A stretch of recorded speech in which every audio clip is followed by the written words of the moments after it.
அஸ்ஸலாமு அலைக்கும் வரஹ்மத்துல்லாஹி வபரகாத்துஹு. பிஸ்மில்லா வல்ஹம்துலில்லா அஸ்ஸலாத்து வஸ்ஸலாமு அலா அஷ்ரஃபி ரசூலில்லா வலா ஆலிஹி வஸஹ்பி அல் ஃபைஸீன் நபிரத்துல்லா அம்மாபாத். அல்லாஹ்வுடைய புனிதமான குரானில் ஒரு சூறாவுடைய மகத்துவத்தை பற்றி தான் நான் சொல்ல போகிறேன். நாம் எல்லாருக்குமே நிறைய தேவைகளும் ஆசைகளும் உள்ளவர்கள் தான். எவ்வளவு பெரிய ஒரு ஆசை உங்கள் மனதில் இருந்தாலும், மலை அளவுக்குள்ள ஆசையாக இருந்தாலும், அல்லது கடலுடைய அளவுக்கு அந்த அலையின் அளவுக்குள்ள ஆசையாக இருந்தாலும், இன்ஷா அல்லாஹ் இந்த சூறாவை நான் சொல்லக்கூடிய முறையில் நீங்கள் ஓதினால் இன்ஷா அல்லாஹ் உங்களுடைய அந்த ஆசையை அல்லாஹ் தாலா நிறைவேற்றி தருவான். உங்களுக்கு அதை நிறைவேற்றி எடுக்க முடியும்.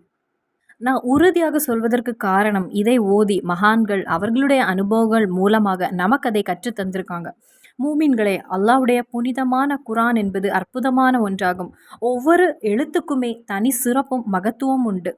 6666 ஆயத்துக்களை கொண்ட 114 சூறாக்கள் உண்டு. அற்புதமான அந்த குரான். அந்த குரானில் சூரத்துல் ஃபாத்திஹால ஆரம்பித்து சூரத்துல் பஹராவில் பயணம் செய்து, ஆல் இம்ரானில் பயணம் செய்து, கல்பில் குரானான குரானின் இதயமான யாசீனில் பயணம் செய்து, அர் ரஹ்மான் முல்கில் பயணம் செய்து, நாசில் முடியும் போது குரானில் ஒவ்வொரு எழுத்துக்கும் இறைவனிடத்திலிருந்தே அதிக பிரதிபலன் உண்டு. ஒரு எழுத்துக்கு 10 நன்மை நமக்கு கிடைக்கும் என்பது நமக்கு எல்லாருக்குமே தெரிந்த ஒன்றுதான். அந்த அற்புதமான குரானில் அதிக அற்புதம் நிறைந்த ஒரு சூறாவை பற்றி தான் நான் சொல்கிறேன். மூமின்களே, நாம் எல்லாருமே ஆசைப்படுவது வெற்றியை தான். இந்த துனியாவிலும் நமக்கு வெற்றி வேண்டும், ஆகிரத்திலும் நமக்கு வெற்றி வேண்டும். இனி அது பரீட்சையாக இருந்தாலும், அல்லது நமது வாழ்க்கையில் சோதனையாக இருந்தாலும், அல்லது ஏதாவது ஒரு டெஸ்டாக இருந்தாலும், துனியா ஆனாலும் சரி, ஆகிரம் ஆனாலும் சரி, மறுமையில் வெற்றியடைய வேண்டும், கபரில் வெற்றியடைய வேண்டும், மீசானில் வெற்றியடைய வேண்டும், சிராத்துல் பாலத்தில் வெற்றியடைய வேண்டும், சொர்க்கம் சென்றடைய வேண்டும். இதெல்லாம் தான் நமது ஆசைகள். துனியாவில் வீடு வேண்டும், குழந்தை வேண்டும், மனைவி வேண்டும், வேலை வேண்டும். இதெல்லாம் நமது அதிக உயர்ந்த ஆசையும், அது ஒரு மனதில் நமக்கு ஒரு ஏக்கமும் கூட. மூமின்களே, இறைவனுடைய புனிதமான குரானில் வெற்றி என்று பெயர் வரக்கூடிய ஒரு சூறா உண்டு. அந்த சூறாவுடைய மகத்துவத்தை பற்றி தான் நான் சொல்ல போகிறேன். நாம் ஒவ்வொருவருக்கும் தெரிந்திருக்க வேண்டிய, நாம் ஒவ்வொருவரும் ஓத வேண்டிய, நமது வாழ்க்கைக்கு தேவையான ஒரு சூறாவாகும். இந்த நேரத்தில் நிறைய பேர் சொல்லக்கூடிய ஒரு விஷயம், நினைக்கக்கூடிய ஒரு விஷயம், எனக்கு குரான் ஓத தெரியாது என்று.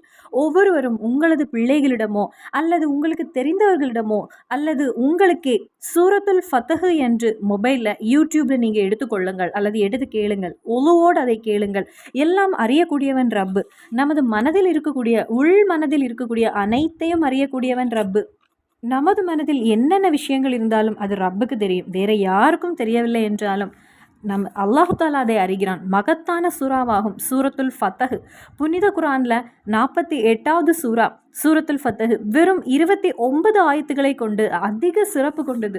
இதனுடைய பலனை பார்த்தால், இதை ஓதுவதற்கு முன்னதாக நாம் செய்ய வேண்டிய சில காரியங்கள் உண்டு. நான் சொல்லக்கூடிய இந்த காரியங்களை நீங்கள் கவனித்து கொள்ளுங்கள்.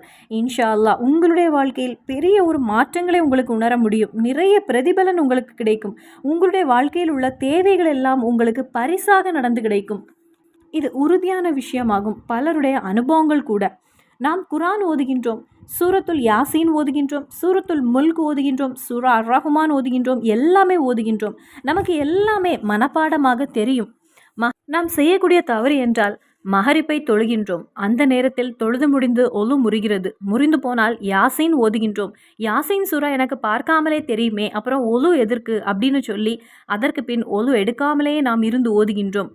குரானில் இருந்து ஒவ்வொரு எழுத்தை நாம் ஓதும் போதும் கண்டிப்பாக நமக்கு ஒலு வேண்டும். அது நாம் குரானிற்கு கொடுக்கக்கூடிய ஒரு மரியாதையாகும். அதுதான் அதனுடைய மகத்துவமும். அதனால் நாம் தெரிந்து கொள்ள வேண்டியது, இந்த சூறாவை ஓதும் போது ஒலு என்பது முக்கியமான ஒன்றாகும். அப்படியே ஒலு என்பது முறிந்து போனால் மறுபடியும் ஒலு எடுத்து நீங்கள் தொடங்கிக் கொள்ளுங்கள். பிஸ்மி சொல்லி தொடங்குங்கள். முதலில் கவனிக்க வேண்டியது, கண்டிப்பாக எந்த ஒரு மூமீனும் ஒலுவோடி ஓத வேண்டும். அதன் பின் கிபிலாவை முன்னோக்கி அமர்ந்து கொள்ளுங்கள். அதன் பின் மூன்றாவது அஹூது பில்லாஹி மினஷ் ஷைத்தானிர் ரஜீம் பிஸ்மில்லாஹிர் ரஹ்மானிர் ரஹீம் என்று கண்டிப்பாக இந்த ஆயத்துக்களை கொண்டு தொடங்குங்கள். அதன் பின் நான்காவது, யாரிடத்திலும் எந்த ஒரு பேச்சும் பேசக்கூடாது. சிலர் குரான் ஓதுவாங்க, இடையில் அது அங்கே இருக்குது, இது இங்கே இருக்குது, என்ன வேணும் அப்படின்னு இடையில் பேசுவாங்க. அப்படி ஓதுவதால் எந்த ஒரு பிரயோஜனமும் கிடையாது. அப்போ நாம் கவனிக்க வேண்டியது, ஒலு எடுக்க வேண்டும், கிபிலாவை முன்னோக்கி அமர வேண்டும், அஹூது பில்லாஹி மினஷ் ஷைத்தானிர் ரஜீம் பிஸ்மி என்று தொடங்கி கொள்ளுங்கள்.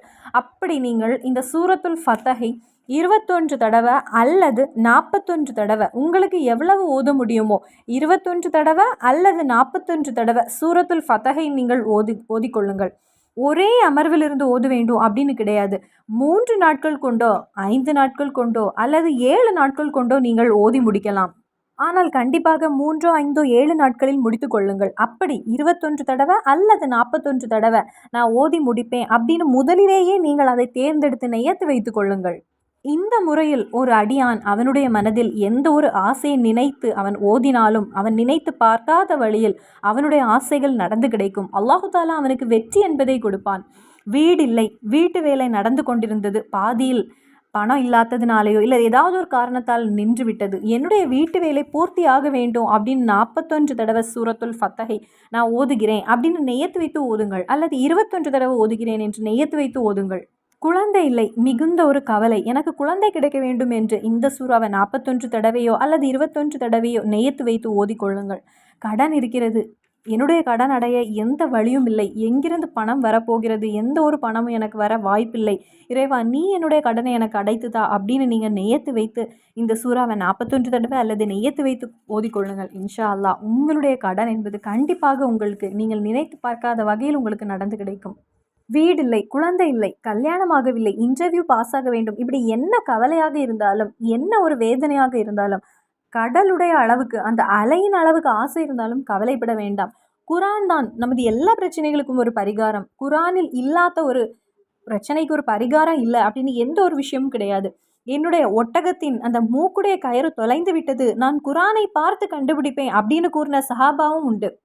அப்போது என்ன கவலையாக இருந்தாலும் என்ன ஒரு வேதனையாக இருந்தாலும் என்ன பிரச்சனையாக இருந்தாலும் சரி 21 தடவை அல்லது 41 தடவை 3 நாட்கள் கொண்டோ 5 நாட்கள் கொண்டோ அல்லது 7 நாட்கள் கொண்டோ இந்த நாட்களில் எதையாவது ஒன்றை தேர்ந்தெடுத்து அதை முதலிலே நீங்கள் நெய்யத்து வைத்து கொள்ளுங்கள். அதன் பின் இஹ்லாஸோடு, முதலில் இஹ்லாஸ் என்பது நமக்கு வேண்டும். நாம் எவ்வளவு ஆசைப்பட்டு ஒரு விஷயத்தை நாம் மனதில் நினைக்கிறோமோ அந்த ஆசையோடு நாம் ஓத வேண்டும். அந்த அளவுக்கு வேகத்தில் இறைவனிடத்திலிருந்து நமக்கு பதில் கிடைக்கும். இனி எந்த நேரத்தில் ஓத வேண்டும் அப்படின்னு கேட்டால் இதை மஹரிபுடைய நேரத்திலும் ஓதலாம் அல்லது ஃபஜ்ருடைய நேரத்திலும் ஓதலாம். 2 நேரத்தில் எதையாவது ஒன்றை தேர்ந்தெடுத்து நீங்கள் ஆத்மார்த்தமாக நீங்கள் ஓதுங்கள். இன்ஷா அல்லாஹ் உங்களுடைய எந்த ஒரு பிரச்சனைக்கும் ரப்பு பதிலளிப்பான். இன்ஷா அல்லாஹ் மறுபடியும் சந்திப்போம் வேறொரு வீடியோவில். அஸ்ஸலாமு அலைக்கும் வரஹ்மத்துல்லாஹி வபரகாத்துஹு.